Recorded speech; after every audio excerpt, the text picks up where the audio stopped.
Okay, hello everyone who watches this. Today I'm gonna, this is gonna be my first ever attempt to talk about literature, and I'm gonna talk about John Coetzee, which I recently read. Talking about the author John Coetzee is 2003 Nobel laureate, and he is 80 years old right now. He's still alive. His biography is not so interesting, so I don't think it's really super important to describe the novel, apart from the fact that he was born in South Africa, in Cape Town. It's not in Europe, it's not in US, and it's somewhere far away and no one knows where is it. Let's say. So it's not really the center of literature is going on. And I think this is an interesting fact. And it can bring some perspective of the person who is not in the place where huge world literature was born. Anyway, John could see when you watch his interviews. Uh, I watched them very briefly. You can feel that this person he talks very calmly, very slowly. He thinks over the words for some time. And I think this caution to the word, this gentleness to the word, you can see it from his novels. And when I read his one only novel, I actually felt like he's a master of the world, and he really chooses the best fit for the context. And but along with this slow pace of narration, I still can feel that it's very interesting for me to read his novel, and I never feel bored like as if I could feel reading any other book. So today I'm gonna talk about Waiting for Barbarians. I borrowed this book from the library, and this is not big. That's why I really recommend you to read this.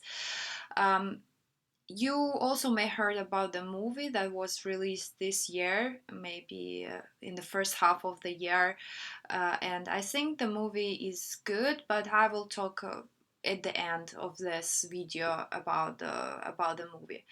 Um, Reading this novel, I think I would emphasize three main ideas, which is the idea of violence, the idea of love like sand, and the idea of colonialism, of course. And starting from the idea of violence, and not explaining a lot about what's going on in the novel. It just talks about some town which is located on the frontier, lost in the desert, and the town is just like a little small part of a great empire, and that we don't know what is that exactly, but we can imagine anything. That's the trick that Coetzee uses, and it's really great that he doesn't talk.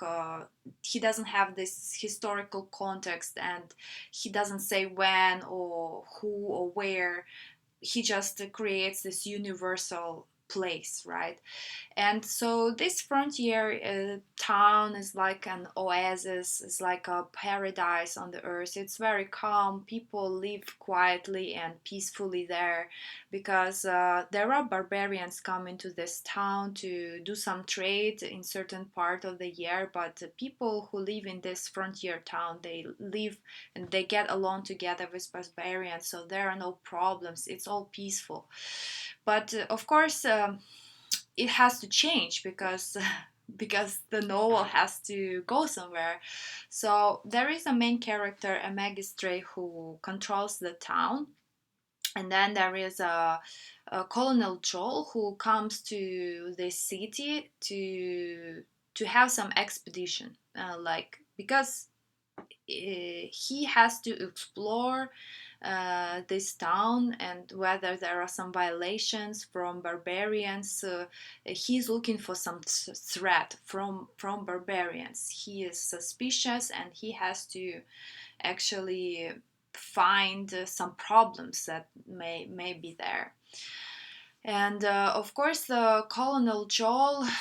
we see him right from the beginning. This is like, because both in the movie and in the book, everything starts from his glasses, and his his character, to me it was very even cliche. Like, we don't know anything about this character, we don't know his motivation, why is he like that or something. We just, for us to understand this character is just enough um, to read his speech, and he says that he is probing for truth, and he's looking for this tone of the voice, the break that a person has after some time of torturing this person. So he's looking for this truth, and he is going to do anything to torture a person to get this truth. But he doesn't know what is truth exactly. He just thinks he knows that.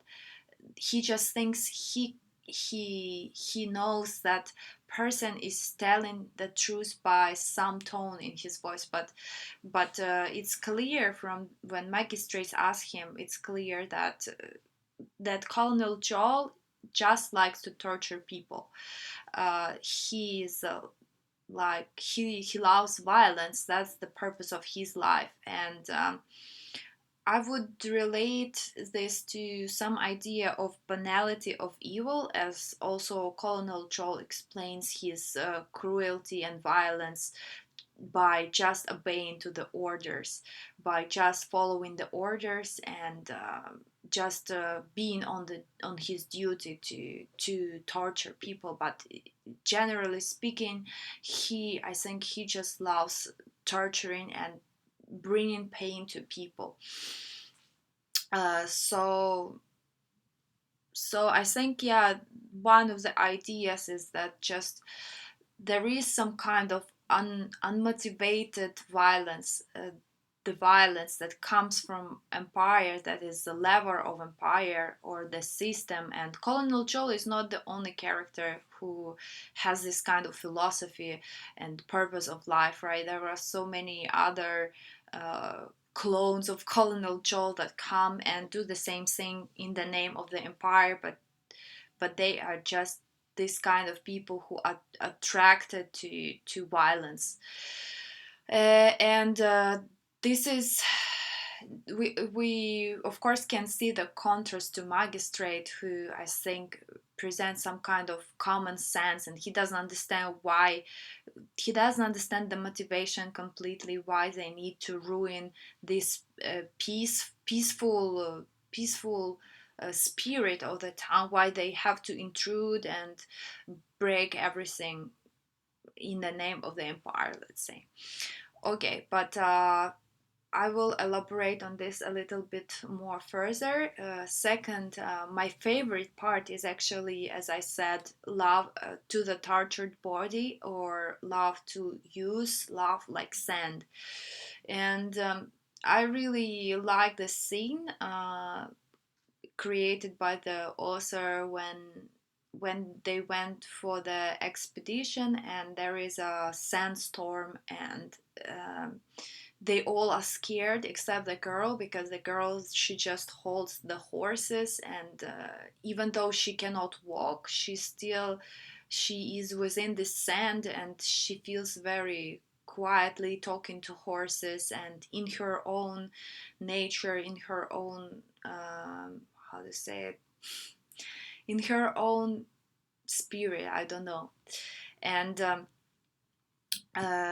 so how did the magistrate meet this barbarian girl? One day he was just walking around his town, and he saw this girl begging for money, and he understood that this is actually the girl that were brought before by Colonel Joe and being tortured. And because Colonel Joel broke her ankles, she was left by her people, and she stayed in the city. She was nowhere to go. And so he takes her to his own little villa or little house, and asks her to be his servant. And that's how she can stay in this town.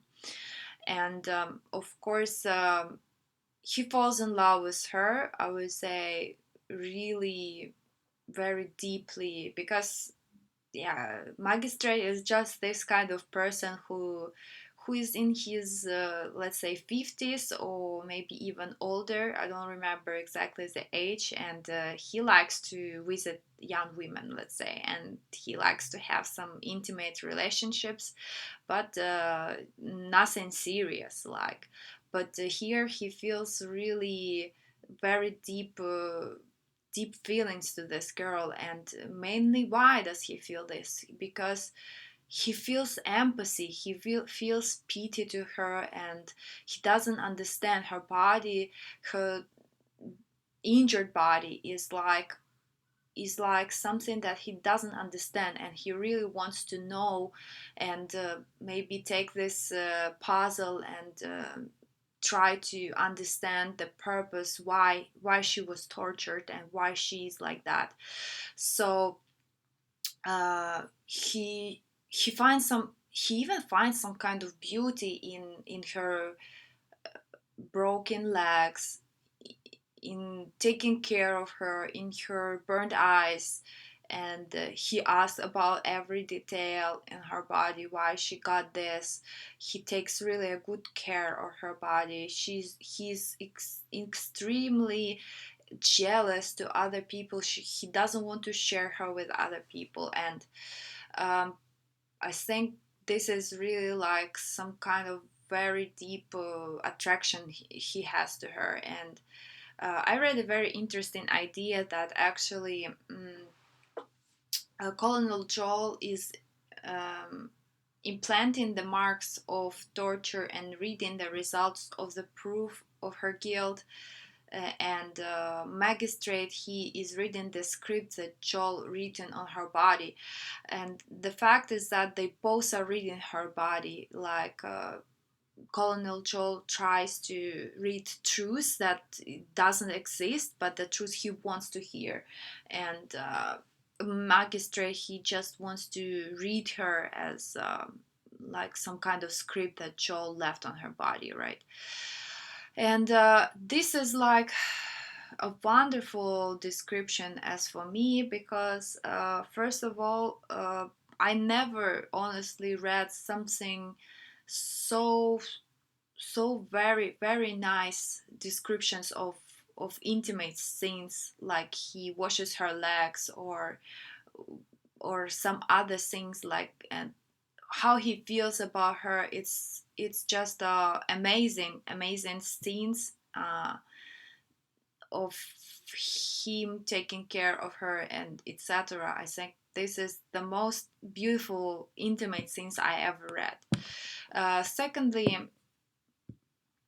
um, it's very interesting to read this perspective of a man falling in love with a woman. We never actually see the her perspective, and I honestly, to this moment, I don't understand why she reacted, because at the end of the book we learn that she was deeply unhappy, and not because of Colonel Joel torturing her, but because of staying with the magistrate.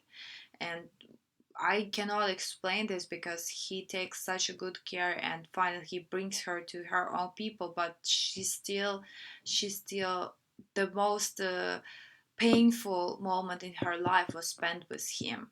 And but from the other point of view, we hear about this from the woman who was also very interested in magistrate. So we don't know actually her perspective at all. We just know some gossips. We don't know the real truth, the real perspective of the girl. So actually, I like this idea of love in this novel, because it's we start from this natural idea, and from all these very nicely written intimate scenes, and we go to a much deeper sense, like philosophical sense, or even intellectual meaning of love, where magistrate, he wants to understand what is the other. And I think the love to this character, to the girl, it represents actually the age of his empathy to the other, of his deep desire to understand the perspective of the other. um, and finally, the third idea is the idea of colonialism, and of course we can see that like we have a great empire that controls the territories and the small frontier town, which has to be controlled because it's right on the border. And I think politically, this is a very, very interesting text because actually it's not like about you come to the new territory and um, you try to be a lord on this territory, you try to capture and make all people slaves. It's not about that. It's about a very very, very precise political technologies that are used, and they are used in the present world as well, as we know, as we Ukrainians know very well, for example.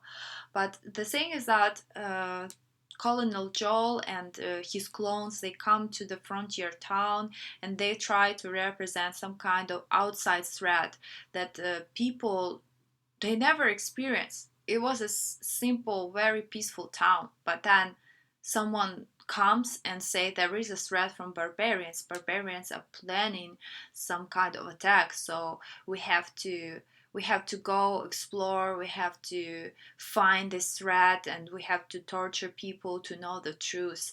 But there is nothing like that. There is no sign for any violence from the part of barbarians. Barbarians are just living there in the desert, and they are nomads. They don't like to stay at one place and something like that. They are free people. But still, we have to create some kind of external threat to make people scared in order to control them, in order to get the resources from this town, and then just to leave whenever we feel so.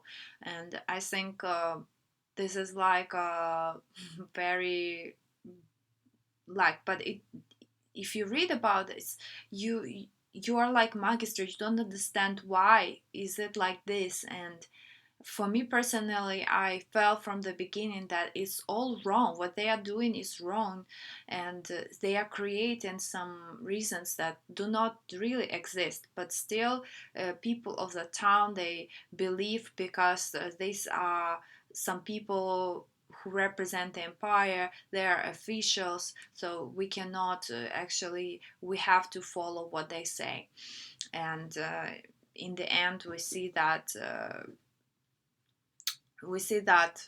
it doesn't really make sense. They just come, they take all the resources, the people feed them very well because they feel scared, but at the end they just leave and they leave nothing behind them. And yeah, so now I just say about a movie. I feel like the movie is really very close to the novel, although there are some, of course, there are some details that don't match, but it's still very close to the novel, and it's very slow. It's not the movie for everyone, but it's, along with that, it's very, very beautiful as well as the novel. And I think Johnny Depp is a good guess for the for the Colonel Joel's role, because he Johnny Depp is already a bit like cliche, I would say. He plays these villains, and he plays the bad guys, and he does it already when he talks. When he pronounces the speech of Colonel Joel, it's like I feel like he does it in other movies the same tone, and it's like very close to Johnny Depp's role, I feel. And I think the actress is really, really beautiful. Although I would imagine someone like a Native American. Oh, my cats are hungry. I would imagine someone indigenous from Native America or maybe Latin America, but not the Mongolian girl, but I think she's really beautiful. And I feel in general the movie is really good, and you should read the novel first and then have the satisfaction of watching the movie after reading the book. So uh, it's nice. See you guys. Bye bye.